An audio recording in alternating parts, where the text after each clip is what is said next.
की बाळासाहेब हा फक्त नावात ऑरा आहे. म्हणजे आज बाळासाहेब नाही आहेत पण बाळासाहेबांचा ऑरा टिकून आहे. अनेक लोक रडली कार्टून बघून. म्हणजे कार्टूनची ताकद काय असू शकते मला त्या दिवशी कळलं. पहिल्या वर्षाच्याच वडिलांनी सांगितलं की तुझा खर्च खूप आहे तर तू हे बदललंच तर बरं होईल. एक पुण्याच्या आजी आहेत, त्यांना कळलं की मला मुलगी झाली, त्या लोकसत्तेच्या वाचक आहेत, त्यांना माझी चित्र खूप आवडतात. त्यांनी तिला स्वेटर विणून पाठवावं. तर त्यांच्या पाया पडायला ज्या वेळेला माझी गेली त्यांनी हाताला धरून उचललं, म्हणाले आर्टिस्ट आहे ना आपण, सगळे आर्टिस्ट आहोत ना, एकमेकांच्या पाया नसतं पडायचं, एकमेकांना गळाभेट घ्यायची असते. आणि म्हणून त्यांनी मला गच्च मिठी मारली. ते सगळ्यांसाठी नवीन होतं. नाना पाटेकर हे ॲक्टर म्हणून किती ग्रेट आहेत हे सगळ्यांनी पाहिलेलं होतं, पण चित्र काढताना नाना पाटेकरांना कधी कोण पाहिलं. आत्ताच्या घडीला मला, मी प्रत्येक कॉलेजमध्ये डेमो करताना सांगतो हे इतकं चुकीचं आहे. एखादा मिसगाईड होऊन मरेल कर्माने. इलस्ट्रेशन्स म्हणजे एखादी कॉन्सेप्ट किंवा एखादी आयडिया किंवा एखादा लेख किंवा एखादी कविता ह्याला व्हिज्युअल फॉर्ममध्ये उतरवणं म्हणजे इलस्ट्रेशन्स. असाच एक आर्टिस्ट, एक इलस्ट्रेटर आपल्या पॉडकास्टवर आज आला आहे.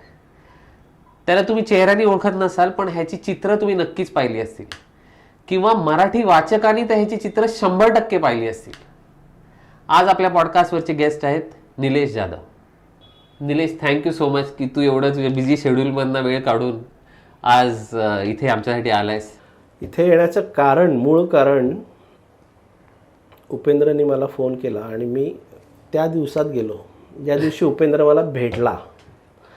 म्हणजे ह्या क्षेत्रात, मी आज ज्या क्षेत्रात काम करतोय, थोडाफार नावारूपाला आहे, आनंदाने काम करतोय, त्या क्षेत्रात पहिल्या दिवशी पाय ठेवताना पहिला भेटलेला मित्र हा उपेंद्र. आणि त्याचा अचानक फोन आला आणि मी एकदम 25 वर्ष मागे गेलो आणि म्हटलं नाही आपण भेटूया. आणि 25 वर्ष काम करतोय, आता बोललं पाहिजे कामाबद्दल, इतरांना पण त्याची गरज असते, बोलूया. तुझा जो आर्टिस्ट म्हणून की तू मला आता आर्टिस्ट व्हायचं आहे, कारण हे कधी ठरवलंस? हा एक कॉमन क्वेश्चन आहे प्रत्येक आर्टिस्टसाठी. माझी बॅकग्राऊंड अशी आहे की माझे वडील आर्टिस्ट असल्यामुळे मी कधी ठरवलंच नाही आर्टिस्ट व्हायचं. लहानपणापासून ते पेंटिंग करतात त्यामुळे मी तेच पाहिलंय. पण तू कसं काय ठरवलंस? म्हणजे तुझी काय स्टोरी आहे याबद्दल? नाही, मुळात घरात वातावरण कलासक्त म्हटलं ना आपण, की कलेबद्दल आस्था असणारी होती. वडील मिलमध्ये होते, नंतर BSTत नोकरी. सामान्य मध्यमवर्गीय कुटुंब, चाळीत अख्खं बालपण गेलेलं आहे. त्यामुळे संस्कार म्हटले ना, ते कलेचे संस्कार, हे सण समारंभ ह्याच्यातून ते जन्माला येतात आणि ते आपल्यावर रुजतात. तशा पद्धतीने माझ्यावर झालेले आहेत. मला असा एक पॉइंटर, ट्रिगर पॉइंट असा आठवतो की एक साधारण दुसरीत वगैरे असेल मी, बाईंनी सांगितलं की जलचक्रचा नकाशा काढून आणायचा आहे. माझ्यापेक्षा मोठा भाऊ होता ना, तो त्यावेळेला एलिमेंटरी आणि इंटरमिजिएट मोठमोठाल्या वया वगैरे असं ते काय भारी वाटायचं म्हणजे त्यावेळेला. आणि आम्हाला एक छोटीशी वही. तर मी त्याला खूप रिक्वेस्ट केली की अरे दादा मला चित्र काढून दे, चित्र काढून दे, असं असं नकाशा मागितला. नाही नाही नाही, मी नाही, हे नाही, ते नाही, ते नाही. शेवटी त्यांनी नाहीच काढून दिलं. म्हटलं अरे बापरे, आता काय आपल्यालाच काढणं भाग आहे. कसं बसं मी ते काढलं. काढून दुसऱ्या दिवशी शाळेत जेव्हा दाखवलं तेव्हा बाईंना ते प्रचंड आवडलं. म्हटलं अरे हे आवडलं, ह्याच्यात काहीतरी आहे म्हणून ते आवडलं. आणि तिथे मला शोध लागला, युरेका युरेका. म्हटलं आपण चांगलं चित्र काढू शकतो. 5वीला मी न्यू बॉम्बे शाळा, इंडियन एज्युकेशन सोसायटीची, वाशीला IESला जॉईन झालो. पहिल्या दिवशी, दुसऱ्या दिवशी, 2-3 दिवस गेल्यानंतर म्हणाले की आपल्याला ड्रॉइंगचा विषय आहे, आपल्याला आता चित्रकलेच्या वर्गाला जायचं आहे. म्हणून सगळी मुलं उठून चित्रकलेच्या वर्गात जायची. आणि तो ड्रॉइंग हॉल होता, प्रॉपर मोठा हॉल. एक मास्तर, एक टीचर असे टेबलवर, त्यांच्या सेपरेट टेबलवर बसलेले असायचे. त्यांच्या आजूबाजूला भुसा भरलेले कोंबडा, कबूतर, ह्याव त्याव, लायब्ररी, पुस्तकं चित्रकलेवरची आणि बरंच काय काय चित्रकलेचे ब्रशेस वगैरे असं सगळं ठेवून प्रत्येकाला इंडिव्हिज्युअल बेंच असं सगळं ते वातावरण होतं. आणि समोर आहे ना एक असा मोठा डिस्प्ले बोर्ड होता ज्याच्यावर मुलांची चित्र लागलेली होती. कधीतरी त्या डिस्प्ले बोर्डवर आपलं चित्र लागावं, कधीतरी लागावं. एकदा लागलं 5वीत असतानाच लागलं आणि मग ते लागतच गेलं. म्हणजे आपल्याला असं असतं ना की आपल्या स्वभावाची माणसं ॲटोमॅटिकली आपल्याला भेटतात आणि आपलं त्यांच्याशी जमतं, गट्टी जमते. तशी गट्टी त्या मास्तरांशी आणि त्या बाईंशी जमली. ती आजच्या तारखेला सुद्धा ती तशीच आहे. मला हाताला धरून ते ड्रॉइंग कॉम्पिटिशनला वेगळ्या शाळांमध्ये वेगळ्या एरियात न्यायचे आणि काय कसं असायला हवं, काय असायला, तो इतका ते बूस्टिंग करायचे ना, तो हुरूपच आपल्याला पुढे नेतो. अरे तर ते नाही आता बघायला मिळत. त्याचं फार वाईट वाटतं मला. मी अनेक वर्कशॉप्स, अनेक डेमोजच्या वेळेला जातो, वेगवेगळ्या शाळांमध्ये जातो, त्यावेळेला मला अनेक पालक भेटायला येतात की हा बराच वेळ बसून चित्र काढत असतो. म्हटलं चित्र काढतोय ना, पण त्याला अजून मोठे पेपर द्या, त्याला छोट्या पेपरवर चित्र काढायला देऊ नका. त्याला हे करू नका की तू हे काय करत बसलायस, तुला काय अभ्यास नाही आहे का, तुला हे नाही आहे का. त्याचा जो टेम्पो असतो काम करायचा, तो एकदा गेला ना की तो त्याच्यापासून दूर जाईल म्हटलं. आणि प्रत्येक वेळेला तो चित्र काढतोय म्हणून आर्टिस्टच व्हायला पाहिजे असं नाही आहे. पण ती थेरपी आहे ना, ही कलर थेरपी, फ्रीडम, कॉन्फिडन्स हा चित्रातून येतो म्हटलं. त्यामुळे माझा कॉन्फिडन्स लेवल वाढली, खूपच वाढली. म्हणजे ती काय ती बिल्टच होत गेली. आजही माझ्या घरच्यांनी कधी मला विचारलं हे का करतोय, ते का करतोय. की तुझा कलेचा प्रवास ओके जे पर्यंत पोहोचण्याची एक स्टेप असते की जेच्या मोठ्या कॅम्पसमध्ये आपण एंटर केलो, तिथून एक वेगळा प्रवास सुरू होतो. जे मधला प्रवास कसा होता? 92ला 10वी झाली. साधारण 92 नंतर लगेच मी जेची एंट्रन्स दिली होती. जेमध्ये जाणं हे एक स्वप्न असतं प्रत्येकाचं, जे स्कूल ऑफ आर्ट. आणि अनएक्सपेक्टेडली मला नाही लागलं. म्हणजे जेचा एंट्रन्स दिला आणि त्याचा रिझल्ट लागेपर्यंत मला एका मित्राने सांगितलं होतं एक मॉडेल आर्ट म्हणून एक इन्स्टिट्यूट आहे, तिथे पण भरून ठेव फॉर्म. नाहीच कुठे लागलं ना तर फाउंडेशन 1 वर्षाचं फाउंडेशन करता येतं. मॉडेलचं फाउंडेशन तुमचं बेस पक्का झालं तर तुम्ही परत जेला ॲडमिशनसाठी अप्लाय करू शकता, तर कारण तुमचा बेस पक्का झालेला असतो. आणि मग मॉडेल आर्ट इन्स्टिट्यूट कंटिन्यू केलं. 1 वर्षाचा फाउंडेशनचा कोर्स केला. पुन्हा जेला ॲडमिशनसाठी अप्लाय केला, प्रयत्न केला, नाही मिळालं ॲडमिशन. म्हटलं ठीक आहे, आता काय नाही मिळालं. मग त्या फाउंडेशनच्या बेसवर मला कमर्शियलला ॲडमिशन नाही मिळाली बँड्राला, पण पेंटिंगला मिळाली. म्हटलं पेंटिंग तर पेंटिंग करूया ना, आपण काय शिकायला चालू आहे आपण. हा माझा कॉन्सेप्ट क्लिअर होता, आपण शिकायला चालू आहे, पेंटिंग करूया. पास झालो चांगल्या मार्काने. इंटरला ॲडमिशन घेतली 3rd इयरला. आणि म्हटलं ते जेचं भूत काय डोक्यावरून जात नव्हतं. म्हटलं ह्या वर्षी तर परत देऊन बघूया. दिली परीक्षा आणि त्या वर्षी नंबर लागला. जसा नंबर लागला तसं मी बँड्रा स्कूल ऑफ आर्टला रहेजाला रामराम केला आणि जेची पायरी ओलांडली. खूप फरक पडला. ती वास्तू आहे ना, जादू आहे त्या वास्तूत. माहीत नाही तिथे कोण कुणाला शिकवत नाही, काय नाही. त्या वास्तूत तुम्ही गेल्यावर बदलता. जो आमूलाग्र बदल होतो तुमच्या. पहिल्या दिवशी जो ओलांडलेली पायरी, त्या दिवशी काय कपडे मी घातले असतील हे मला आजही आठवतात. आणि कॉलेज सोडल्यानंतर, डिग्री घेतल्यानंतर ज्या दिवशी मी ती ओलांडून परत बाहेर आलो, त्या दिवशी मी कसा होतो हे मला ॲब्सोल्युटली आठवतं. आणि हा बदल नुसता कपड्यांचा नाही आहे, हा विचारांचा आहे, हा कामाचा आहे. तिथून तुम्ही काय म्हणजे जाताना तुम्ही 2 हात रिकामे घेऊन जाता, पण येताना तुम्ही इतकं भरभरून आणता. मास्तर असतात तुमच्याबरोबर, त्यांचे विचार असतात, खूप काम केलेलं असतं.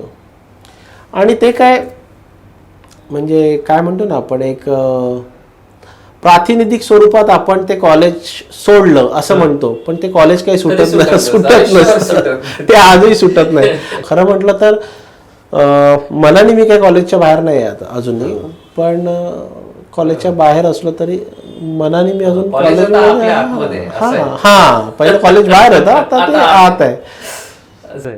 आम्हाला बेळे सर होते फाईन आर्टला, तर त्यांची एकच गोष्ट म्हणजे जी आजही मी घेऊन चालतो की त्यांनी सांगितलं वर्गात पाऊल ठेवायचं नाही जोपर्यंत 20 स्केचेस होत नाही तोवर. थर्ड इयरला का फोर्थ इयरला बहुतेक 2 वर्ष होते आम्हाला, 1 वर्ष. पण ती गोष्ट म्हणजे त्या 2 वर्षात जेवढं स्केचिंग केलं असेल मी, म्हणजे रेल्वे स्टेशनला जाऊन सकाळी 7ला आणि कॉलेज सुरू व्हायच्या आधी 2 तास, आणि मग ते एक सवय लागलेली आणि त्याच्यामुळे जे ड्रॉइंगमध्ये इम्प्रूव्हमेंट झाली ना ती कमाल आहे. म्हणजे आजही मी त्यांचं नाव घेतो की त्यांनी जर का ते तेव्हा कंपल्सरी केलं नसतं तर कदाचित हे ते इतकं कंपल्सरी होतं. आणि आज मला ते जाणवतंय कारण मी त्या फील्डमध्ये काम करतोय. मला रोजच्या रोज कळते स्केचिंगचं महत्त्व. आणि त्यावेळेला आम्ही कॉलेज सुटल्यानंतर रहेजाला बँड्राला असताना 1-1.5 तास बँड्रा स्टेशनवर बसायचो. पेपर्स ते न्यूज प्रिंट वगैरेवर स्केचिंग करून मग जेला असताना वेटी स्टेशन. आताच्या मुलांना त्याचं महत्त्व कळत नाही, पण मला त्याचं महत्त्व इतकं कळतं आहे कारण मी ज्या फील्डमध्ये काम करतो आहे, मी वेगळ्या स्ट्रीममध्ये काम करतो आहे. मला कॅरिकेचर्स करावे लागतात, मला रिअलिस्टिक ड्रॉइंग करावं लागतं, मला ग्राफिक करावं लागतं, मला पर्स्पेक्टिव्स करावे लागतात. ह्याच्यासाठी जे ऑब्झर्वेशन्स हवं आहे ना, हे ऑब्झर्वेशन असण्याची ताकद स्केचिंग देते. तुम्हाला पर्स्पेक्टिव्ह सेन्स स्केचिंग देतो. तुम्हाला एका वेळेला अनेक व्यक्ती किंवा अनेक गोष्टी बघण्याची ताकद स्केचिंग देतं. तर हे ऑब्झर्वेशन इतकं स्ट्रॉंग होऊन जातं ना तुमचं, आणि तुमच्या नजरेला ती सवय होऊन जाते ना, हे नॉट ओन्ली व्हिज्युअल आर्टिस्टसाठी, कुठल्याही आर्टिस्टसाठी, मग तो ॲक्टर असू देत, मग तो ड्रामा आर्टिस्ट असू देत, मग तो रायटर असू देत, कॉपीरायटर असू देत, उद्या तुमच्या पुढे काय वाढलेलं असेल, काय तुम्हाला कशावर काम करायचं आहे किंवा कुठल्या विषयावर काम करायचं आहे, त्यासाठी स्केचिंग महत्त्वाचं आहे. स्केचिंग केल्याने एक मला जाणवतं की आपण आपल्या घराच्या बाहेरचं झाड जरी काढलं तरी ते आपण ना वेगळ्या नजरेने बघतो. नाहीतर ते फक्त झाड असतं जे आपल्याला पुढे मागे जायचं, तिथून फक्त पास व्हायची गोष्ट असते. पण जेव्हा आपण ते ऑब्झर्व करून ड्रॉ करतो ना, म्हणजे एखाद्या नवीन शहरात आपल्याकडे कॅमेरा आणि अरे हे बघ कसं, हे बघ कसं, ही जी दृष्टी मिळते ना ही स्केचिंग केल्याने मिळते. Otherwise it is just a label की ए बी, इथे झाड आहे, इथे गेट आहे, आपण रोजच्या आयुष्यात ते पास करत असतो. मी तर म्हणतो घरात असताना सुद्धा स्केचिंग केलं ना आपण, तर आपल्याला आपल्या घरातली माणसं पण वेगळ्या अँगलनी कळतील. नाहीतर आजपर्यंत आपल्या आई बाबांना एक नाक, 2 कान, 2 डोळे आहेत एवढंच माहित होतं. पण कुठल्या प्रकारचा कान आहे आणि कशा प्रकारे त्यांचं बसायचं पोश्चर आहे आणि त्यांचं काय आहे स्वभाव, बॉडी लँग्वेज स्केचिंग केल्यावर कळेल. आता आपण थोडं तुझ्या प्रोफेशनकडे, म्हणजे ॲज अ इलस्ट्रेटर, हे जे तू प्रोफेशन निवडलंयस, ह्याच्यात प्रत्येक प्रोफेशनमध्ये आपले स्वतःचे चॅलेंजेस असतीलच. तू इलस्ट्रेटर म्हणून कुठली प्रकारची कामं करतोस आणि तुझं काय मत आहे त्याच्याबद्दल, म्हणजे how do you see it, की तुझी व्याप्ती केवढी आहे की ह्याच्यात मी काम करतो, ह्या एरियात काम करतो, ह्या एरियात काम करतो, असं सोप्या भाषेत जरा सांग. अगदी इलस्ट्रेशन मला का करावं असं वाटलं इथपासून सांगतो मी, कारण हे फार महत्त्वाचं आहे सगळ्याच मुलांसाठी. किंवा मला इलस्ट्रेशन करायला आवडतं. एखादी गोष्ट समजून सांगायला इलस्ट्रेशनच करावं लागणार आहे. किंवा कुठलीही गोष्ट तुम्हाला समजवायला इलस्ट्रेशनच करावं लागतं. आणि ज्या वेळेला तुम्ही चांगले इलस्ट्रेशन करून समोरच्याला समजवता तेव्हा तुमची कॉन्सेप्ट तिथेच जिंकता तुम्ही. मग इलस्ट्रेशनच्या क्लासला जॉईन झालो आणि मग पुढची 2 वर्ष इलस्ट्रेशन कंटिन्यू केलं. मग त्यावेळेला अनेक इलस्ट्रेटर नजरेखालून, म्हणजे त्यावेळेला मला मारिओ मिरांडा आवडतच होते. कारण मारिओ मिरांडा हे म्हणजे कुठल्याही मुलाला कॉलेजच्या आर्टमध्ये आवडणारं व्यक्तिमत्वच आहे. त्यावेळेला बाळासाहेब ठाकरेंचे कार्टून्स आवडत होते, R.K. लक्ष्मण यांचे कार्टून्स आवडत होते, समजत नव्हते, आवडत होते. त्यावेळेला नॉर्मन रॉकवेल हे लायब्ररीतून पुस्तक मिळालं तर बघायला मिळायचं. किंवा ज्या मुलांनी ते विकत घेतलंय पैसे जमवून, त्यांच्याकडे असं जरा 5 मिनिटं देतोस का म्हणून, तर ते आवडायचं. जॉन फर्नांडिस यांची चित्र आवडायची, आचरेकरांची आवडायची, सातवळेकरांची आवडायची. हो, माझ्या वडिलांचे गुरु आहेत. हो. रवी परांजपे. रवी परांजपे हे म्हणजे त्या ह्याच्यात म्हणजे ही नावं कुणाला आवडणार नाही अशी नावच नाहीये. तर ही आवडणारच म्हणजे ही तुमच्या बेसिक बकेट लिस्ट मध्ये असलीच पाहिजे आणि त्यांनी प्रभावित तुम्ही होताच. पण एक्झॅक्टली इलस्ट्रेशन म्हणजे काय, मग ते जाहिराती बघा, जाहिरातीमध्ये कुठलं इलस्ट्रेशन केलंय तर आपण सुरुवातीला येतं ते एअर इंडिया बेसिक, मग महाराजा क्रिएट कसं झाला किंवा महाराजाचे वेगवेगळे पोस्टर्स आहेत, युरोप आहे, चायना आहे, जपान आहे, मग ते इलस्ट्रेटिव्ह त्यावेळेला कॅलेंडर आहेत किंवा त्याचे पोस्टर्स आहेत किंवा एअर इंडियामध्ये एक चक्कर मारली त्याचे मोठे मोठे पोस्टर्स लावलेले आहेत, पेंटिंग्स आहेत किंवा आपल्या दाभोळकरांचं अमूलचे होर्डिंग्स ते एक काय म्हणतो ना आपण बेंचमार्क क्रिएट केल्यासारखं. बेताची परिस्थिती असल्यामुळे कॉलेजमध्ये असल्यापासून पार्ट टाइम जॉब करायला सुरुवात केली. म्हटलं आपल्याला पहिल्या वर्षाचाच वडिलांनी सांगितलं की तुझा खर्च खूप आहे तर तू हे बदललंच तर बरं होईल तुझी लाईन. तर मी म्हटलं नको, मग मी बघतो काय करायचं. तर त्या फाउंडेशनच्या मॉडेलच्या कोर्समध्ये इतकी ताकद होती ना, तिथे जे मित्र भेटले त्यातला एक मित्र होता तो त्यावेळेला फाउंडेशनला असताना पार्ट टाइम जॉब करायचा, फार जवळचा मित्र झाला. तू गेल्यानंतर म्हणजे जे मध्ये मला ऍडमिशन नाही मिळाली त्याचं जास्त दुःख कमी झालं, तू 2-3 दिवसातच गेलास याचं दुःख मला जास्त होतं कारण त्याच्यानंतर मित्रच नव्हते आणि मग नंतर तो मित्र झाला. तर त्याला मी सतत बघत असायचो, फॉलो करायचो आणि त्याला पगार मिळायचा त्यावेळेला. म्हटलं नाही, आता फाउंडेशन झाल्यावर आपण ना 1 महिन्याचा सुट्टीमध्ये कुठेतरी पार्ट टाइम जॉब करायचा. म्हणून न्यूजपेपर बघायचो कुठे पाहिजेत वाले कोण आहेत. तर तिथे एका ठिकाणी मला ॲड आली टेक्स्टाईल डिझायनिंगसाठी आर्टिस्ट पाहिजे. तर मी त्यावेळेला गेलो होतो त्यांच्याकडे, छोटासा स्टुडिओ होता टेक्स्टाईल डिझायनिंगसाठी. ते पॅटर्न्स क्रिएट करायचे, फक्त पॅटर्न्स विकायचे, फ्लोरल वगैरे अशा टाईप. त्यांना आर्टिस्ट हवा होता. 500 रुपये पगार महिन्याला. ते पटापट पॅटर्न्स क्रिएट करायचे आणि ते नंतर हे व्हायचे प्रिंटला जायचे. मग नंतर त्यांनी मला पॅटर्न क्रिएट करायला सांगितले आणि मी ते केले तर त्याला आवडले. मग तो मला पॅटर्न क्रिएट करायला, ते 1-1.5 महिन्याचा तो जॉब होता. त्याच्यानंतर मग ते परत कॉलेज चालू झालं, मग मी ते बंद केलं आणि मग रुटीन रहायच्या चालू झाला.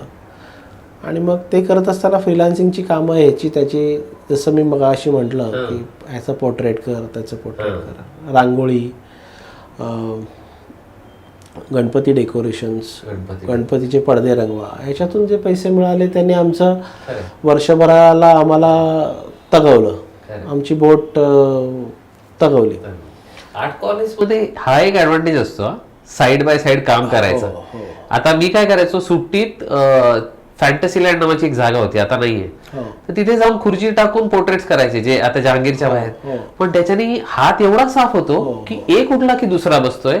तुम्हाला लाईकनेस मेंटेन करायचाच आहे आणि संध्याकाळपर्यंत तुमचा हात भरून यायचा, म्हणजे अक्षरशः पेन्सिल उचलायला ताकद नसायची. पण त्याच्याने जी आपली स्किल तासली जाते ना या सगळ्या कामांनी, तो एक वेगळाच एक्सपिरियन्स मिळतो. मला ती सवय लागली होती की सुट्टी लागली 2 महिने काम करायचं, नोकरी शोधा आणि शिका काहीतरी. तर एक ॲड एजन्सीमध्ये मला मस्जिद बंदरला जॉब मिळाला. ते बुक डिझाईन्स वगैरे ते करायचे. त्यावेळेला मला असं मस्त स्प्रे वगैरे हँडल करायला मिळाला. मग नंतर मी पुढची 5 वर्षे त्यांच्याकडेच पार्ट टाइम जॉब केला. 3ला कॉलेज सुटलं की मी 3:30 पावणे 4 पर्यंत त्यांच्याकडे जायचो. 6ला ऑफिस सुटायचं, मी 7ला सुटायचो. हे सगळं केल्यामुळे ना ती कोर लेवल जी आपली स्ट्रॉंग होते ना, ती वेगळ्याच लेवलची होती. ती तो पॉईंट सेट, 8 पॉईंट म्हणजे किती असेल, 9 पॉईंट म्हणजे किती असेल, हे सगळं फिक्स झालंय. कारण आपण त्या डेडिकेशननी आणि त्या थॉटनी ते सगळं मॅन्युअल काम केलेलं असतं ना, तर ते आता डिजिटलला काम करताना तो सेन्स आपला खूप कामाला येतो. हो, त्यावेळेस क्लायंटला प्रेझेंटेशन करताना पण त्या आर्टवर्कला बटर पेपर लावायचा वरून, मग ते क्लायंट मीटिंग मध्ये ते प्रेझेंट करायचं. हो, बऱ्याचदा प्रिंटिंगला बटर पेपर 2-3 गेटवे लावून त्याच्यावर कलरचे सजेशन द्यायचे. हा रेड मध्ये प्रिंट होणार, हा येलो मध्ये प्रिंट होणार. आता तसं काय नाहीये, आता डायरेक्ट प्लेटच तयार होते. तर त्यामुळे कदाचित ताकदीने तयार झालो असं म्हणायला हरकत नाही, कारण एक चित्र खराब झालं तर आता कंट्रोल झेड आहे ना, तो त्यावेळेला नव्हता. रिडू हा प्रकार नव्हता, त्यामुळे एक चुकलं तर दुसरं करायची ताकद होती. हा, रग होती. त्या रगेमुळेच कदाचित आजचा टिकाव धरलाय असं म्हणायला हरकत नाही. अजून एका गोष्टीने टिकाव धरलाय, ती आहे तुझी स्टाईल. ओके, तुझी इलस्ट्रेशनची स्टाईल. तर महत्वाचा प्रश्न असा आहे की तू ती कशी, म्हणजे आता तुला क्लायंट एक सांगत असतील किंवा इतर लोक, म्हणजे न्यूजपेपरमध्ये म्हणजे रोजच्या ह्याच्यात तुझं येतं, तर तुझी डेडलाईन पण तेवढीच टाईट आहे की मला आज प्रिंटला जायचं आहे, एवढं मध्यरात्री 3 वाजता हा पेपर जाणार आहे. तर एवढ्या सगळ्या डेडलाईनच्या कामात तू तुझी स्टाईल कशी मेंटेन करतोस, आणि ह्याच्यावर पण क्लायंटचे कॉन्ट्रडिक्शन होतातच का कधी कधी, काय वादावादी होते म्हणा किंवा काय? माझ्या कॉलेजचा थिसिसचा सब्जेक्ट कोइन्सिडेंटली तोच होता की व्हॉट इज द स्टाईल. अनेक प्रश्न पडले होते कॉलेजमध्ये असताना. एक चांगला अनुभव पण आहे, तो पण सांगतो, आणि हा फार महत्त्वाचा अनुभव आहे. त्याबरोबर मी इलस्ट्रेटर असताना मला एकाने सांगितलं होतं की इलस्ट्रेटर हा इलस्ट्रेटर सारखा असायला हवा, त्याला कधीही कुठल्याही क्षणी कुठल्याही वातावरणात काम करता यायला हवं, कुठल्याही मीडियामध्ये. मी हेच करेन, मी तेच करेन, मी ऑइलमध्येच काम करतो, मी वॉटर कलरमध्ये काम करत नाही, ह्याला इलस्ट्रेटर म्हणतच नाहीत. कुठल्याही क्षणी, कुठल्याही वेळेला, कुठल्याही वातावरणात, कुठल्याही इन्स्ट्रुमेंट, मी इन्स्ट्रुमेंट पण म्हणत नाही की मी ब्रशनीच काम करतो, पेनाने. हे तुम्हाला त्या त्या वेळेला, कारण प्रत्येक इलस्ट्रेशनवर त्याच्या आजूबाजूच्या वातावरणाची, त्या वेळेची, तुमच्या मानसिक तुमचं काय आहे, तुम्ही कुठल्या काय म्हणतो ना आपण, तुमची मानसिक लेवल काय आहे, इमोशनल स्टेटस काय आहे, हे सगळ्याचा इम्पॅक्ट असतो इलस्ट्रेशनवर. तर त्याला इलस्ट्रेटर म्हणतो मी आजही माझी व्याख्या बदललेली नाही आहे. मला ज्याला सगळ्या मीडियामध्ये काम करता येतं, सगळ्या स्टाईलमध्ये काम करता येतं, ज्याला व्यंगचित्र पण काढता येतात, ज्याला रिअलिस्टिक ड्रॉइंग पण काढता येतात, ज्याला ग्राफिक पण येतात, ज्याला लहान मुलांच्या चित्र पण येतात, ज्याला वॉल आर्ट काय म्हणाल ते, कारण त्यांनी ना असं मोल्डेड राहायला हवं. कारण ज्यावेळेला तुम्ही एजन्सीची कामं करता ना, एजन्सी तुम्हाला कॉन्सेप्ट आणि स्टाईल देते. ऑलरेडी त्यांनी ती वर्कआउट केलेली असते, फक्त आता त्यांना फिनिश प्रॉडक्ट हवं असतं. त्यांचं सगळं रफ बीफ सगळं अप्रुव्हल झालेलं असतं. ते तुम्हाला शोधतात त्या रिलेटेड आणि तुमच्याकडून काम करून घेतात. तर तुम्हाला ती स्टाईल ॲडॉप्ट करता आली पाहिजे. इतकं मोल्डेड असायला हवं इलस्ट्रेटरने. कारण काही लोक काय करतात, मी व्यंगचित्रकार आहे, मी रिअलिस्टिक करत नाही किंवा जमतच नाही, मग ते त्यांची काम येईपर्यंत वाट बघायला लागते. मग माझं म्हणणं आहे की तुम्ही चान्स का द्या दुसऱ्याला. मी हे पण करीन, मी ते पण करीन, आणि तितक्याच ताकदीने करीन. इथे तुमचा सराव कामाला येतो. माझं रिअलिस्टिक असतं, कारण मी प्रत्येकाला त्याच्या वेगवेगळ्या कॅटेगरीत विभागलेला आहे. विषयानुरूप विषय तुमची स्टाईल ठरवते. सगळ्यात महत्वाचं, विषय तुमची स्टाईल निर्माण करते. एखादी समज कविता आहे, तर त्या कवितेचा अप्रोच, म्हणजे ती कविता तुझी स्टाईल कशी ठरवते, किंवा तू ते कवितेला आता इलस्ट्रेट करायचंय, तर मग काय तुझा अप्रोच असतो त्यावेळेस? नाही, मी ती कविता ऐकतो आधी. ओके, जर ऑडिओ व्हिज्युअलमध्ये असेल, ऑडिओमध्ये असेल, तर मी ती 10 वेळा 15-20 वेळा ऐकेन. ओके, समजून घेईन. जर समजत नसेल तर दुसऱ्या कवी मित्राकडून किंवा कुणाकडून तरी ते शब्द समजून घेईन. ती कविता तितकीच तरल असेल तर माझं चित्र तितकंच तरल पाहिजे. ती कविता बोल्ड असेल, नामदेव ढसाळांसारखी, तर माझी चित्र तितकीच बोल्ड पाहिजेत. माझे स्ट्रोक्स तेवढेच बोल्ड पाहिजेत. मी अनेक विषयांवर चित्र ज्या वेळेला काढतो त्यावेळेला ती चित्र बाजूबाजूला छापून येतात. एका वेळेला 4 चित्र छापून येतात. 4ही चित्र माझी एकसारखी वाटायला लागली, एक संघ वाटायला लागली, तर 4ही चित्रांची गंमत जाईल. आणि 4ही चित्रांचे विषय वेगवेगळे असतात. मग मी काय करतो, प्रत्येक विषयाला एक त्या विषयानुरूप स्टाईल क्रिएट करतो. मग ह्याला ग्राफिक जात आहे का, तर मग ह्याला ग्राफिकची ट्रीटमेंट देऊया. ह्याला स्केच फॉर्ममध्ये स्टाईल जाते आहे का, तर ह्याला स्केच फॉर्ममध्ये ठेवूया. ह्याला काय जातं आहे, ह्याला वेगळ्या पद्धतीने आपण ट्रीटमेंट देऊन बघूया का. बऱ्याचदा माझ्या चित्रांमध्ये आहे ना, व्यक्तिरेखाच नसतात, शब्द असतात, डॉट असतो, ब्रॅकेट्स असतात, सांकेतिक चिन्ह मी वापरून कधी कधी चित्र करतो. तर माझं म्हणणं काय असतं की स्टाईल ही क्युरियोसिटी निर्माण करते. एखादा लेख वाचण्यासाठी तुम्हाला आधी चित्र दिसतं, तर ते चित्र जर आकर्षित असेल तर तुम्ही ऑटोमॅटिकली त्या लेखाकडे आकर्षित होता.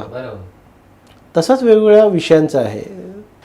तर हे मला सातत्याने काम करत करत ज्या वेळेला मी एक लेख 5 वेळा वाचायचो, आता ती पाळी येत नाही. आता असं नजर वरून खाली, ज्याला आपण बिटवीन द लाईन्स म्हणतो, 2 ओळींच्या मधली जागा ती सापडली, तिथे व्हिज्युअल सापडलं. आणि आता इतक्या वर्षाच्या म्हणजे सवयीने म्हणा किंवा वाचनानंतर म्हणा की काय करायला हवं आहे, आणि कॉलेजमधील किंवा लहानपणातलं ऑब्झर्वेशन, एकत्र कुटुंब पद्धती आणि हे सगळं आहे ना, हे सगळं एकवटतं त्या ठिकाणी चित्र करत असताना. आणि कधी कुठले रेफरन्सेस आपल्याला कामाला येतील, कधी लगोरी खेळलेलो असतो आणि कधी ते लगोरीचं व्हिज्युअल आपल्याला एखाद्या लेखासाठी किंवा एका कथेसाठी ॲप्रोप्रिएट होईल आणि ते आपण काढू. कारण मला लहान मुलांची चित्र काढताना मी माझं वयच कमी करून टाकतो. आणि ती चित्र जर मला अपील होणार नसतील तर ती लहान मुलाला कशी होतील. मला जर मी स्वतः लहान नाही झालो, त्या कथेमध्ये मी रमलो नाही, तर लहान मूल कसं रमेल. आणि लहान मुलांना चित्र जितकी सोपी असतात ना तितकी जास्त आवडतात. हां, तर आपण लहान मुलांनाच नाही, मोठ्या माणसांना जितका विषय आपण सोप्या पद्धतीने समजवावा तितकं त्यांना लवकर कळतं. तर चित्रातही मी सातत्याने ते साधर्म्य आणण्याचा प्रयत्न करतो की सोपी चित्र काढा. सोपी, जास्त कठीण किंवा जास्त चित्रातच जर अर्धा तास काढला विचार करण्यात तर पुढचं वाचणार कधी, असं पण नाही होत. असं तुम्हाला भेटणारी माणसं इतकी सॉलिड असतात ना. मला एक सिनियर मित्र होता, स्टाईल ना काही नसतं, लायब्ररीत बसायचं, ब्लॅक बुक घ्यायचं, त्यातली जी स्टाईल आवडते ना ती बघायची, त्यातल्या त्यात जी सोपी आणि करण्यासारखी वाटते ती बघायची, इंटरेस्टिंग वाटते ती बघायची, ते पान फाडायचं पान फाडायचं आणि ती तुझी स्टाईल, प्रोजेक्ट त्या स्टाईलमध्ये. त्यावेळेस ब्लॅक बुक म्हणजे आता तर पिंटरेस्ट, बरोबर ना. हे इतकं चुकीचं आहे आत्ताच्या घडीला. मी प्रत्येक कॉलेजमध्ये डेमो करताना सांगतो, हे इतकं चुकीचं आहे. एखादा मिसगाईड होऊन मरेल कर्माने. तर आताच्या काळात जेव्हा आपण एक चित्र काढल्यावर इंस्टाग्रामवर टाकायची घाई असते, किंवा किती लाईक्स मिळाले किंवा ह्याला किती, तर तुझं चित्र रोज छापून येते, म्हणजे you are there in the public eye already. तर या पब्लिक आय मध्ये असण्याचा तुला फीडबॅक जो काय मिळत असेल सोशल मीडियावर म्हण, किंवा लोक तुला फोन करून सांगत असेल निलेश आजचं चित्र चांगलं झालं वाईट झालं, ह्याचा इम्पॅक्ट तू तुझ्या नेक्स्ट चित्रावर येऊ देतोस का? नाही, मी आहे त्या स्ट्रीममध्ये, पण फार उशिरा हे फेसबुक आलं ह्याचा मला आनंद आहे. माहीत नाही, कारण मी त्याच्यात फार रमत नाही सोशल मीडियामध्ये. माझ्या पोस्टही कमी असतात, त्याची बोंबाबोंब असते की तू आम्हाला आवडतात पण तू काही टाकत नाही. त्याला अनेक कारण आहेत. मी एका चित्रातून दुसऱ्या चित्रात जात असताना एक फ्रॅक्शन ऑफ काही मिनिटांचा एक हे ठेवलेलं आहे. मी स्विच ऑफ स्विच ऑन व्हायचं कुठे हे मी ठरवलेलं आहे. एखादा विषय, एखादी कथा आहे, उत्तर प्रदेशातली कथा आहे, तर तिकडची लोकं कशी, कारण मी काय तिथे फ्रिक्वेंटली जात नाही, त्यामुळे तिथली लोकं कशी असतील, तिथला कष्ट किती आहेत तिथले, तिथलं राहणीमान कसं आहे, तिथली कलर स्कीम कशी आहे. कारण प्रत्येक राज्याची एक पॅलेट आहे, बरोबर, प्रत्येक राज्याचं एक कल्चर आहे. ते कल्चर चित्रात तुमच्या दिसलं पाहिजे, तरच चित्र परिपूर्ण होईल. तर ह्या सगळ्याचा रिसर्च, तिकडची देवळं, कारण मी कोकणातला, त्यामुळे माझ्याकडे समजा जर पुणा किंवा एखाद्या विदर्भातली स्टोरी आली तर मी काही विदर्भात गेलेलो नाही आहे, पण मला जर चित्र काढावं लागलं तर मला ते पाहावं लागेल ना, की किंवा वाचनातून तरी मला आत तर उतरलं पाहिजे की कसं असेल, त्यांचं साधारण कपडेपट कसा असतो किंवा काय असतं, किंवा सिच्युएशन काय आहे, की आपण जरी ग्राफिक करायचं म्हटलं तरी सिच्युएशन काय आहे, तिकडचा नांगर कसा असेल, कोकणातला नांगर कसा असेल, ह्या सगळ्याचा विदाऊट अभ्यास केल्याशिवाय तुम्ही नाही ते करू शकत. जस्टिफाय नाही करू शकत. आणि मग तेव्हा लोकांचे फोन येतात ना की निलेश खूप सुंदर झालं चित्र, आमच्या अपेक्षेच्या खूप वर. आणि लोकांचे पत्र येतात, लोक पत्रातून पैसे पाठवतात. अच्छा. हो, भरभरून प्रेम करतात, कुठून कुठून नंबर मिळवतात, फोन करतात. म्हणजे लोकांनी किती प्रेम करावं चित्रांवर. एक पुण्याच्या आजी आहेत, त्यांना कळलं की मला मुलगी झाली, त्या लोकसत्तेच्या वाचक आहेत, त्यांना माझी चित्र खूप आवडतात. त्यांनी तिला स्वेटर विणून पाठवावं. अरे वा. ह्या सगळ्यातून अनेक लोकांच्या कवितांवर चित्र काढण्यात आली, लोकसंग्रह वाढला, मोठमोठ्या माणसांना भेटता आलं. गुलजारजींच्या कवितांवर पण मी बरीचशी चित्र काढलेली आहेत. अनुभव कसा होता तुझा? सुंदर अनुभव होता. दिवाळी अंकात आम्ही ठरवलं होतं की गुलजारजींच्या साधारण 8-10 कवितांवर चित्र काढायची आणि कविता छापायच्यात आपल्याला. तर त्यांच्या कवितांवर वेगवेगळ्या कॅरेक्टर्सवर त्यांनी नसरुद्दीन शाहवर कविता लिहिली होती, त्यांनी अतुल कुलकर्णीवर कविता लिहिली होती, त्यांनी मीना कुमारीवर कविता लिहिली होती, त्यांनी R.D. बर्मनवर कविता लिहिल्या होत्या, त्यांनी झाडावर कविता लिहिली होती. ते कशावरही लिहू शकतात, ते थेंबावरही लिहू शकतात, अप्रतिम लिहितात. तर त्या कविता वाचून गुलजारजींच्या कविता म्हटल्यावर त्याच इतक्या ताकदीच्या कविता आहेत, त्याच्या जवळपास जाणारं चित्र असायला हवं. तर मी ती चित्र केली होती. नंतर मी त्यांना त्या चित्रांचा, जेव्हा आमची गाठभेट झाली तेव्हा त्या चित्रांचा सेट मी त्यांना दिला होता. त्यांना चित्र खूप आवडली होती. त्यांना मी तेव्हा म्हटलं होतं की गुलजारजी, मला तुमच्या घरी यायचं आहे, मला एका कवीचं घर कसं असतं ते बघायचं आहे. आणि मग त्यांनी ते मला बोलवून घेतलं होतं एकदा घरी. अरुण शेवते मला घरी घेऊन गेले होते आणि मग त्यांच्याशी बऱ्याच 1-2 तास गप्पा झाल्या. निघता मी त्यांना एक पोर्ट्रेट पण गिफ्ट केलं होतं त्यावेळेला, त्यांच्या तरुणपणीचं, आणि ते त्यांना खूप आवडलं होतं. त्यांच्या तरुणपणीच्या काळात मी त्यांना घेऊन गेलो असं त्यांचं म्हणणं होतं. तर त्यांचा म्हणजे माणसांचं मोठेपण कसं असतं बघा. मी त्यांचा ते वाचत असताना ना मला त्यांचा फोटो काढायचा होता, कारण ते पहिल्यांदा मला जेव्हा भेटले ना तेव्हा त्यांना मला काहीतरी गिफ्ट द्यायचं होतं. म्हटलं मी त्यांना काय गिफ्ट देऊ शकतो. बऱ्याचदा मी स्वतःला प्रश्न विचारतो, मी त्यांना काय गिफ्ट देऊ शकतो. तर मी त्यांना एक गालिबचं पोर्ट्रेट गिफ्ट केलं होतं आणि ते गुलजारजींना, आणि ते त्यांना खूप आवडलं होतं. आणि त्याच्यानंतर 1-1.5 वर्षानंतर मी त्यांच्या घरी गेलो होतो. घरी जाण्याचा योग आला तेव्हा ते टेबलवर बसले होते आणि खूप पुस्तकं, खूप व्यासंग आणि ते सगळं. आणि माझी अचानक नजर गेली त्यांच्या मागे, ते गालिबचं पेंटिंग ठेवलेलं होतं. मी म्हटलं ह्या माणसाने इतक्या आत्मीयतेने ते जपून ठेवलेलं आहे, आणि म्हणून मला त्यांचा तो टेबलवर बसला फोटो काढायचा होता. मी टेबलवर बसल्याचा फोटो काढायचा प्रयत्न करत होतो. त्यांनी ते पाहिलं, मला म्हणाले की आया फोटो, कैसे आया, दिखाओ. मी बघितलं, फिर से निकालो. मग त्यांनी काय केलं, त्यांच्याजवळचा जो लाईट होता तो अरेंज केला त्यांच्या चेहऱ्यावर वगैरे, आणि त्यांची एक सिग्नेचर स्टाईल आहे, ते असा चष्मा आहेत ना ते असे तोंडात पकडतात. तो असा तोंडात पकडून, त्यांनी चष्मा तोंडात पकडून गेस्चर दिले मला आणि म्हणाले फोटो काढ. किती मोठेपण असावं माणसाचं. आणि निघताना माझ्या आपसूक अशा ग्रेट माणसांच्या पायाला हात जातातच. तर त्यांच्या पाया पडायला ज्या वेळेला माझी गेली, त्यांनी हाताला धरून उचललं. म्हणाले आर्टिस्ट आहे ना, आपण सगळे आर्टिस्ट आहोत ना, एकमेकांच्या पाया नसतं पडायचं, एकमेकांना गळाभेट घ्यायची असते. आणि म्हणून त्यांनी मला गच्च मिठी मारली. आणि आजही त्यांचा तो लोण्यासारखा हात आहे ना, हातात घेतलेला, आणि ती मिठी न विसरता येण्यासारखी. तर अशी बरीच व्यक्तिमत्व लोकसत्तेत असल्यामुळे बऱ्याचशा पॉलिटिशियन्सना भेटण्याची संधी मिळते, बऱ्याचशा कलाकारांना भेटण्याची संधी मिळते. त्याच्यात आता आवर्जून उल्लेख करावा तर 3 नावं माझ्या फार जवळची आहेत.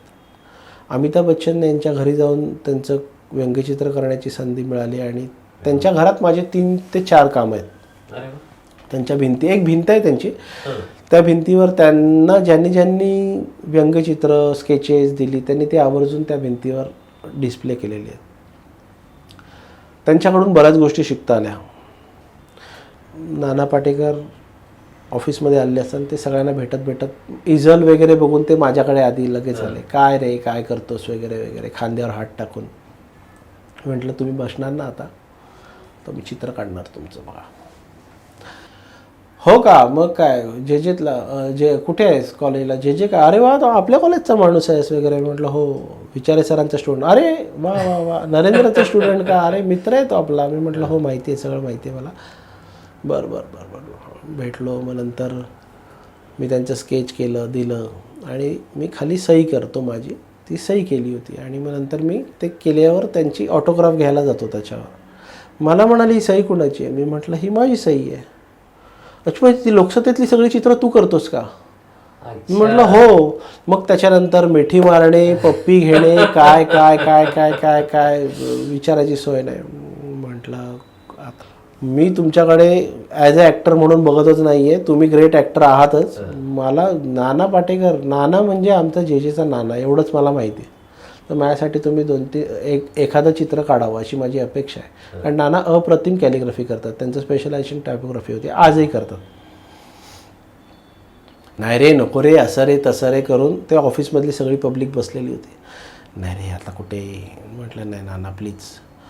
नाही करत करत तो माझा चिजल कटचा पेन होता तो बघून नानांचे हात शिवले. मग नानांनी एक चित्र काढायला सुरुवात केली. मग 1 चित्र, 2 चित्र, 3 चित्र. ते सगळ्यांसाठी नवीन होतं. नाना पाटेकर हे ॲक्टर म्हणून किती ग्रेट आहेत हे सगळ्यांनी पाहिलेलं होतं, पण चित्र काढताना नाना पाटेकरांना कधी कोण पाहिलं. मग त्यांची सही ना अशी एक सही, त्यांची टिपिकल सही आहे ती मारली. झालं का. मी म्हटलं हां थँक्यू नाना, थँक्यू. आणि असं पाठीत एक गुद्दा मारून मला, तुला काय वाटलं आज पण स्केचिंग करतो मी, घरी बसलो की वेळ मिळाला की स्केचिंग करतो मी. बाळासाहेबांच्या कार्टून्समध्ये ठामपणा जो होता ना त्यांचा, तो त्यांच्या रेषांमध्ये होता. त्यांच्या ठपाठप ज्या रेषा पडायच्या, कमीत कमी रेषांमध्ये किती बोलायला पाहिजे हे त्यांच्याकडून शिकलो मी, बाळासाहेबांकडून. आणि मारिओ मिरांडांकडून कंपोजिशन सेन्स शिकलो. आणि ही दोन्ही माणसं माझी इतकी जवळची, म्हणजे एक काळ होता ना, माझे काका आफ्टरनून न्यूजपेपरमध्ये काम करत होते आणि मारिओ मिरांडाशी काम करताना बघितलेत मी. अच्छा. मारिओ मिरांडा, त्यांच्या बाजूला बेहराम कॉन्ट्रॅक्टर, BGB ज्यांना म्हणतो, त्यांचं नाव. त्यांच्याशी मी बोललेलो आहे 10वीत वगैरे असताना. पण तेव्हा त्या गोष्टीचा सेन्स नव्हता. कारण 10वीत असताना पुढे आपल्याला काय करायचं हे माहीत नव्हतं. जसं जसं कळत गेलं, म्हणजे खोटं वाटेल, एक ढीकभर ओरिजिनल कार्टून्स होते माझ्याकडे मारिओ मिरांडांची. ओरिजिनल आज त्या ओरिजिनल कार्टूनची किंमत, पण ती काळानुरूप गेली माझ्याकडून. ती मला सांभाळता नाही आली. कारण माझं सतत ऑफिसला काकांच्या जाणं येणं असायचं, त्यांचं स्क्रिबल्स किंवा हे ते माझ्याकडे असायचं. सेम बाळासाहेबांना भेटायचं. एक सुंदर ग्रेट आर्टिस्ट, आणि त्यांचं रिअलिस्टिक ड्रॉइंग मी पाहिलेलं आहे. त्यांनी ॲडव्हर्टायझिंग एजन्सीसाठी काही ड्रॉइंग्स केलेली होती, ते मी पाहिलेली होती कॉलेजमध्ये असताना. तर हे सगळं पाहिलेलं असल्यामुळे एक मनात एक इमेज क्रिएट होती. आणि तसं काही फार असं शिक्षण नव्हतं त्यांचं, पण त्यांचा संग्रह व्यासंग ह्याच्यामुळे ते तयार झाले होते. तर म्हटलं मला आवडेल साहेबांना भेटायला. आणि कानावर आलेलं होतं की साहेब कसे आहेत, काय आहेत. कारण साहेब आर्टिस्टच्या बाबतीत फार सॉफ्ट स्पोकन आणि फारच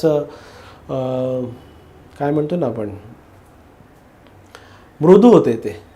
म्हणजे त्यांच्यासमोर कितीही गर्दी असू देत, ते सगळ्यांना तास 2 तास, आता रुटीन तेच होतं त्यांचं. मी आता जरा माझ्या वेगळ्या ह्याच्या झोनमध्ये आहे असं त्यांचं असायचं. पण इतक्यात साहेबांची तब्येत खालावली, मग ते काय साहेबांची माझं भेट नाही होऊ शकली, नाही झाली. आणि साहेब गेले हे आम्हाला कळलं आदल्या दिवशी, लोकांना नव्हतं कळलं, पण आम्हाला ऑफिसला कळलं की उद्या साहेबांचं डिक्लेअर करणार आहे. साहेबांची माझी भेट नव्हती झाली, त्यामुळे मी फारच ते म्हटलं यार हे एवढं मोठं व्यक्तिमत्व जवळ असून हुकलं, त्याचा मला फार त्रास झाला. म्हणून मी एक कार्टून केलं होतं. आणि बाळासाहेबांच्या चित्रांचा अभ्यास होताच माझा पर्सनली स्वतःचा. तर बाळासाहेब हे माझ्यासाठी फक्त ऑरा होते, किंवा इतरांसाठी पण, की बाळासाहेब हा फक्त नावात ऑरा आहे. म्हणजे आज बाळासाहेब नाही आहेत, पण बाळासाहेबांचा ऑरा टिकून आहे. आज त्यांच्या नावावर किंवा आणि आर्टिस्ट आहेत ते. राईट. त्यांना माहीत होतं ब्रँडिंग काय आहे, इमेज बिल्डअप काय आहे, हे त्यांनी त्या वेळेला ते प्रयोग करून पाहिले होते. भगवे कपडे म्हणा, रुद्राक्षाच्या माळा म्हणा, किंवा ऑरेंज कलरचं हे सगळं त्यांनी आर्टिस्टला माहिती असतं. हे बरोबर. काही काळासाठी पाईप, काही काळासाठी मग एक उभं राहण्याची पद्धत, हे सगळे गेस्चर्स त्यांनी त्यांचे सिग्नेचर्स बनवून ठेवले होते.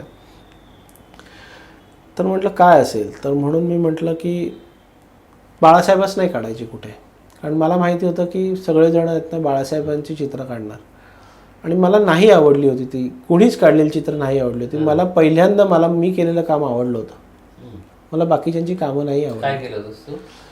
मी नुसतं बाळासाहेबांचा हात असा एवढाच काढला, त्याला 2 रुद्राक्षाच्या 2 माळा आणि एक वॉश टाकला होता ऑरेंज कलरचा, आणि खाली एक छोटासा वाघ मलूल होऊन रडतोय, एवढंच कार्टून केलं होतं आणि सही, बाकी काही केलेलं नव्हतं.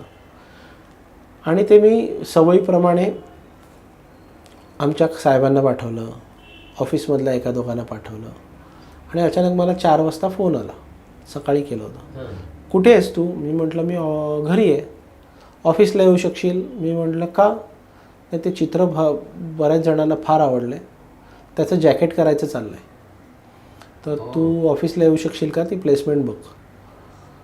मी म्हटलं ठीक आहे. आता जॅकेट हे माझ्यासाठी फार मोठी गोष्ट आहे, कारण लोकसत्तेच्या इतिहासात असं कधी घडलेलं नाही. फक्त कार्टून, वर लोकसत्ता, खाली कार्टून, माझी सही, बस, त्याच्या व्यतिरिक्त काही नाही आहे. असं कधी लोकसत्तेने छापलं नाही. आणि त्या दिवशी मोठं कार्टून, फुल पेज, त्याच्यावर ब्लॅक कलरमध्ये जय महाराष्ट्र, पूर्ण कार्टून जय महाराष्ट्र, बाकी माझी सही आणि कार्टून. त्या कार्टूननी 2 पुरस्कार दिले.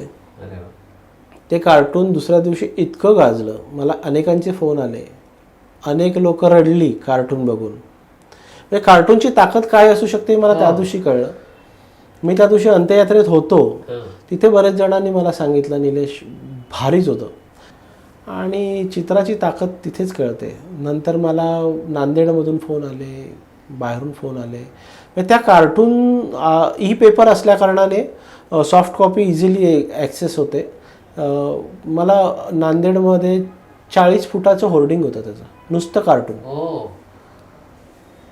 मालाडमध्ये 15 फुटाचं होर्डिंग होतं, नुसतं कार्टून. म्हणजे मी आपल्याला जे दाद मिळते ना, किंवा आपल्याला लोक जे सांगतात ना की बरोबर चाललायस तू, किंवा हे अशी सांगणारी माणसं भेटली ना की आनंद होतो. मग आपल्याला कळतं की हां आपण बरोबर चाललो. कोइन्सिडन्स कसा असावा बघा. दुसरे माझे म्हणजे आज मी बसतो ना, माझ्या बाजूला फटकारे आणि मारिओनचे खंड असतातच तिथे. तर मारिओबद्दल खूप आकर्षण होतं, पाहिलं होतं, त्यांच्या कामाबद्दल खूप हे होतं. म्हटलं आता ना मारिओनना भेटलं पाहिजे. माझ्या काकाच्या ते ओळखीचे होते. काकाला म्हटलं आता माझ्याकडे मारिओनकडे बोलण्याबद्दल खूप आहे, मी पण त्याच टीममध्ये काम करतोय, माझंही काम तयार आहे त्यांना दाखवण्यासाठी, तर मी जाऊन त्यांना भेटेन गोव्याला जाऊन. तर गेलो, म्हणजे जायचं होतं, ठरत होतं. इतक्यात मारिओनची न्यूज आली, आणि त्या दिवशी ना मी आपलं स्टँड बुक स्टॉलला गेलो होतो, सेल लागला होता, आणि मारिओचे नवीन खंड आले म्हणून मारिओचे खंड विकत घेतले होते त्या दिवशी. आणि ते घेऊन घरी जात असतानाच नेमका मला फेसबुक उघडलं, ट्रेनमध्ये बसलो आणि कळलं मारिओ गेले. किती कोइन्सिडन्स असावा. बाळासाहेब गेले त्या दिवशी, त्या गर्दीमध्ये माझं चित्र आवडून एकाने मला फटकारे गिफ्ट करावं, त्याच गर्दीत मारिओ गेले त्या दिवशी. मी ते पुस्तक विकत घ्यावं आणि मारिओ, तसंच मी घरी जाऊन मारिओनचं एक आय मिस यू वगैरे असं चित्र काढलं, आणि त्यांची भेट माझी राहून गेली. ते चित्र मी नेहमीप्रमाणे दोघांना पाठवलं. ते आमच्या ऑफिसनी एडिटमध्ये छापलं. त्यांच्या स्टाईलमध्ये त्यांचं मी कॅरिकेचर केलं होतं, आणि फूल आणि ते अशा स्टाईलमध्ये. आणि ते गिरीश वासुदेव म्हणून एक फायनान्समध्ये मोठं नाव होतं. त्यांनी ते पाहिलं. ते म्हणाले, त्यांनी दुसऱ्या दिवशी फोन केला ते पाहिल्यावर. निलेश म्हणाले मला हे चित्र कसं मिळेल? म्हटलं का हो? मारिओ माझा मित्र होता, खूप अगदी चांगला मित्र होता, आणि मी आता 2 दिवसानंतर त्याच्या घरी जाणार आहे. त्याच्या मिसेसना भेटायला, तर जाताना मी तुझं चित्र घेऊन जाईन. तर मग मी त्यांना ते मेल केलं. मग त्यांनी ते गिफ्ट प्रिंट करून फ्रेम केलं आणि आज ते मारियनच्या घरात लावलेलं आहे. Very nice. तर निलेश, मला सांग की नवीन जनरेशनला तू मगाशी दिलेस, पण अजून काही टिप्स असतील किंवा नवीन जनरेशनला तू काही स्पेसिफिक सांगशील की मला इलस्ट्रेशन हे फील्ड परस्यू करायचं आहे, समजा एखाद्याने ठरवलं, तर त्यांनी तू मगाशी 3-4 पॉईंट सांगितले, तरी पण अजून काय ॲडिशनल पॉईंट्स असतील तर? सगळ्यात महत्त्वाचं म्हणजे इलस्ट्रेटर हा डिझायनर नसतो का? इलस्ट्रेटरही हा डिझायनर असतो, कारण त्याच्या सिलेबसमधून त्या सगळ्या गोष्टी झालेल्या असतात. तो स्पेशलाइज इलस्ट्रेशन करतो, पण त्याचा डिझायनिंग सेन्सही तेवढाच चांगला असतो. इलस्ट्रेशन म्हणजे डिझाईन नाही आहे का? तर आहे. तर मुलं जे आत्ताची जी मुलं आहेत ना, हे डिझायनिंगमध्ये करिअर करायला आलेले असतात.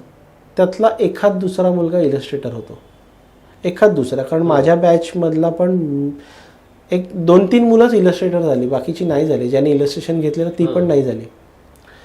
बरीचशी मुलं ॲनिमेशनकडे वळली.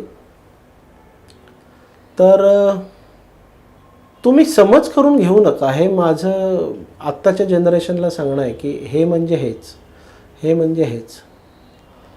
तर तुम्ही तुमच्या आनंदासाठी काम करा. किती पैसे मिळणार आहेत म्हणून आत्ताच एक्झॅक्टली उलट आहे की कॉलेजेस आहेत ना, हे तुम्हाला प्लेसमेंटच्या हिशोबाने सांगतात की हे कॉलेज चांगलं आहे. आमच्याकडे प्लेसमेंट चांगल्या होतात. आमच्या वेळेला हा विषयच नव्हता प्लेसमेंट वगैरे. आम्ही चांगली कामं करायला लागलो, आमच्याकडे पैसे यायला लागले, लोक आमच्याकडे यायला लागले.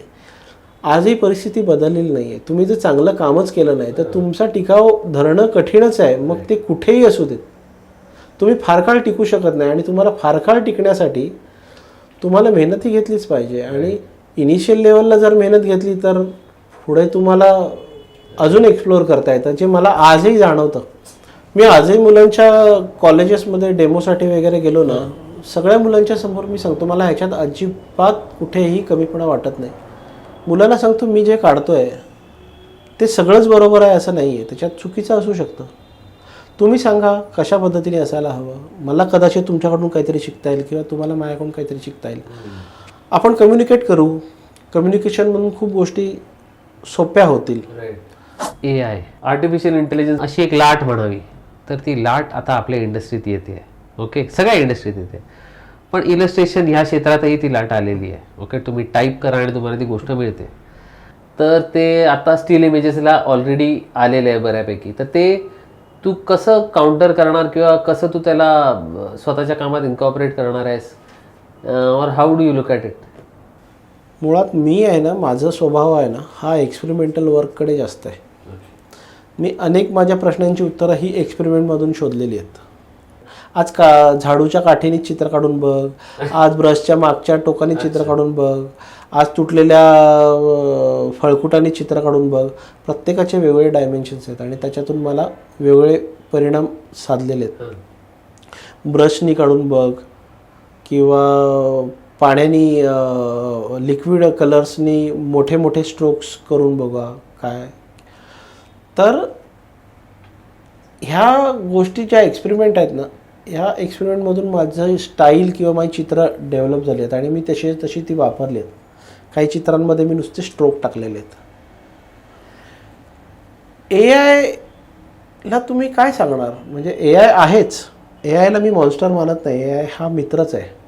तो आला आहे ऑलरेडी ना, तर त्याला मित्र म्हणूनच घ्या. मॉन्स्टर म्हणून घेतलं तर तुम्ही तुमची पळता भुई थोडी होईल. त्याला जर तुम्ही आपलंसं केलं तर तो आपला होईल. मी आजही हँडवर्क करतो. मला असं वाटतं की हँडवर्कच टिकणार. AI येऊ दे, त्याचे वडील येऊ दे, त्याचे पंजोबा येऊ देत, हँडवर्कच टिकतं. आजही आपल्याला राजा रविवर्मांची पेंटिंग्स बघायला आवडतात. आजही आपण तिकीट काढून जातो. त्यांची किंमत विकत घेता येऊ शकत नाहीत एवढ्या प्रिंट्सची किंमत आहे पेंटिंगची त्याच्या पुढे. आज आपल्याला गायतोंडे मोठे वाटतात. आज आपल्याला सगळ्याच म्हणजे सगळे जे पेंटर्स आहेत त्यांची पेंटिंग्सच्या किमती, व्हॅल्यूज ओरिजिनल हँडवर्क आहे, आर्टवर्क्स आहेत. हँडवर्कला मी आजही हे करतो. म्हणजे डिजिटलायझेशन आलं, डिजिटल मी कामं करत असलो तरी बऱ्याचदा माझं हँडवर्क असतं, त्याला मी डिजिटाईज करतो किंवा त्याला डिजिटलवर त्याच्यावर एक्सपेरिमेंट करतो. हे मला AI देऊ शकेल की नाही मला डाऊट आहे. कदाचित तो देईलही. पण शेवटी तुमचं स्किल जे आहे ना, जे मी शोधतो, विषयात घुसतो, ते मला AI ला पण घुसवायला लागेल की. ते माझं स्क्रिप्टिंगच नीट नसेल. आणि AI काय करणार आहे? AI स्वतः करणार नाही. AI 10 ठिकाणचं शोधून आणून माझ्यासमोर ठेवणार आहे. AI कोणासाठी चांगला आहे माहिती आहे का? चलतायज जे चलतायवाले आहेत ना, त्यांच्यासाठी AI देव आहे. आपल्याला आर्टिस्टला पैसेही द्यायचे नाही आहेत. एक सबस्क्रिप्शन घेतलं की आपलं काम निघून गेलं. पण मग त्याच्यात त्याला आनंद मिळतोय का? तर नाही, त्याचं काम निघून गेलं. आनंदासाठी तुम्हाला आर्टिस्टच हवा. हे माझं प्रामाणिक मत आहे. AIची चित्र मी पाहिलेली आहेत, सगळी मोनोटोनच वाटतात मला. एक कलर स्कीम आहे, तुम्ही जसं स्क्रिप्टिंग देता तशा टाईपचं आहे. खूप फ्युचरिस्टिक आहे. खूप चित्र फार फ्युचरिस्टिक असतात, खूपच फ्युचरिस्टिक असतात. तुमची स्किल तशा टाईपची आहे का? तुमच्या स्किलच्या जवळपास आहे का? तुमचं कामातलं वेगळेपण काय आहे तुम्हाला जर तुम्ही जाणलं तर तुम्हाला AI पासून घाबरायची काही गरज नाही. मी तर म्हणतो AI कंपल्सरी सगळ्यांनी शिकलंच पाहिजे. मी शिकणार आहे, सगळ्यांनी शिकलं पाहिजे. जर आपण त्याला बघून लांब राहायला लागलो तर आपण फसलो. आपण जर ते आत्मसात करून त्याच्या जवळपास असलो तरीसुद्धा खूप आहे. आणि मला काही AI मध्ये काम नाही करायचं आहे किंवा मी काही AI मध्ये काम नाही करणार आहे. इनफॅक्ट काही वेळेला जर असं असू शकेल, जर माझी चित्र ऑनलाईन वगैरे खूप जर असतील तर त्यांनी त्याचा जर अभ्यास केला असेल तर उद्या दुसरा निलेश जाधव ते जन्माला पण घालू शकतील, नो डाऊट. जे मी बोर्ड घेऊन बसतो ना, तर बोर्डचं, माझं, पेनाचं, पेन्सिलचं, पेपरचं, माझ्या डोळ्यांचं एक डिस्टन्स क्रिएट झालेलं आहे, एक पर्स्पेक्टिव्ह क्रिएट झालेला आहे, माझ्या बसण्याचा एक गेस्चर क्रिएट झालेला आहे. या सगळ्याचा इम्पॅक्ट होतो. आणि रिलेशन आहे. मला पेपरचा खरखर आवाज ऐकल्याशिवाय चैन पडत नाही. किंवा मी स्ट्रोक इंकचा जो स्ट्रोक मारतो ना कॉन्फिडेंटली, जाड ब्रशनी, जवळजवळ 8 ते 10 इंचाच्या ब्रशनी जरी स्ट्रोक मारला ना तरी तो मी कॉन्फिडंट असतो ना, तो डिजिटलला मला तेवढा कॉन्फिडंट स्ट्रोक येणार नाही आहे. माझं म्हणणं एक आहे आताच्या मुलांना की तुम्ही मॅन्युअल जे आहे ना, बेसिक मॅन्युअल ते केलंच पाहिजे.